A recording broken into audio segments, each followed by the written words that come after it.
সনাতন ধর্ম থেকেই ইসলাম ধর্মের উৎপত্তি। রাবণের বোন শূর্পণখার বংশধরই বর্তমানে মুসলিম নামে পরিচিত। শুনে অবাক হলেন নিশ্চয়ই? প্রমাণ সহ কথা বলবো আজ। আজকের এই ভিডিওটি ভারতের প্রচলিত কিছু উপকথার উপর ভিত্তি করে বানানো। কোনো ধর্মকে কালিমালিপ্ত করার অভিপ্রায় আমাদের নেই। ভিডিওটি শোনার পর বিশ্বাস কিংবা অবিশ্বাস করাটা মানুষের ব্যক্তিগত ভাবনার উপর নির্ভর করছে। অযোধ্যাপতি রাম লঙ্কার রাজা রাবণকে বধ করে সীতা এবং লক্ষ্মণকে নিয়ে অযোধ্যায় ফিরে আসলেন। রামায়ণ শেষ হল, রাক্ষস বংশের নাশ হল, কিন্তু বেঁচে রইল শূর্পণখা। এই শূর্পণখার নাক কেটে দিয়েছিলেন লক্ষ্মণ। নাক কেটে যাওয়ার ফলে অপরূপ সুন্দরী শূর্পণখা কারুর সামনে মুখ দেখাতে পারলেন না।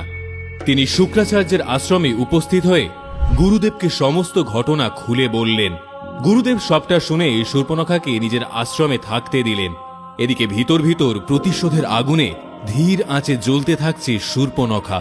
তিনি ভিতর ভিতর ফোন দিয়ে আঁটছিলেন কিভাবে এই অপমানের প্রতিশোধ নেওয়া যায়।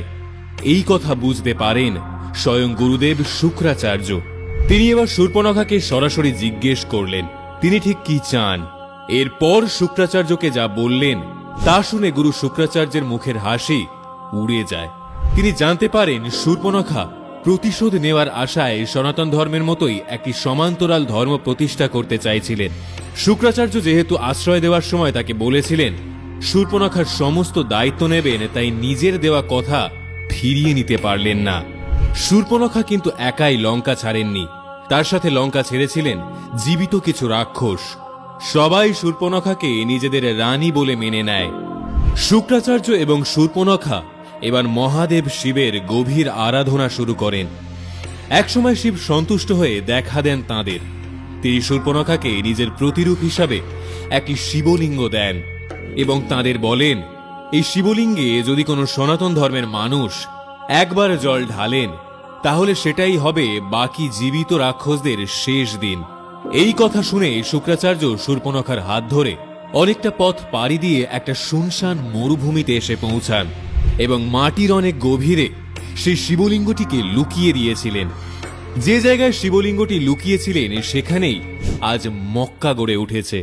আর শূর্পণখার সঙ্গীরা সবাই মুখে কাপড় ঢেকে নিজেদের রানীকে সম্মান দিতে শুরু করলেন। বলা হয় শূর্পণখার সঙ্গীরা আজ মুসলিম নাম নিয়ে এই পৃথিবীর বুকে বেঁচে আছে। এই ধর্মের মেয়েরা বোরখা পরে শূর্পণখাকে আসলে সম্মান প্রদর্শন করেন। আর ওদিকে শুক্রাচার্যের আশীর্বাদে তারা যেহেতু নতুন জীবন পেয়েছিলেন তাই তারা শুক্রবারের দিন বিশেষ মন্ত্র পাঠ করে থাকেন। তাই এই শুক্রবারটিকেই বর্তমানে জুম্মাবার বলা হয়। সনাতন ধর্ম থেকে ইসলাম ধর্মের সৃষ্টি হয়েছে কিনা তা হয়তো জানা নেই, তবে সনাতন ধর্ম যে ইসলামের থেকেও প্রাচীন একটি ধর্ম তার বহু প্রমাণ পাওয়া যায়। তাই সনাতন ধর্ম থেকে ইসলাম ধর্মের সৃষ্টি হওয়ার গল্পটিকে ভিত্তিহীন বলা যায় না। আর এই কারণেই সনাতন ধর্ম সমস্ত ধর্মের ঊর্ধ্বে বিরাজমান।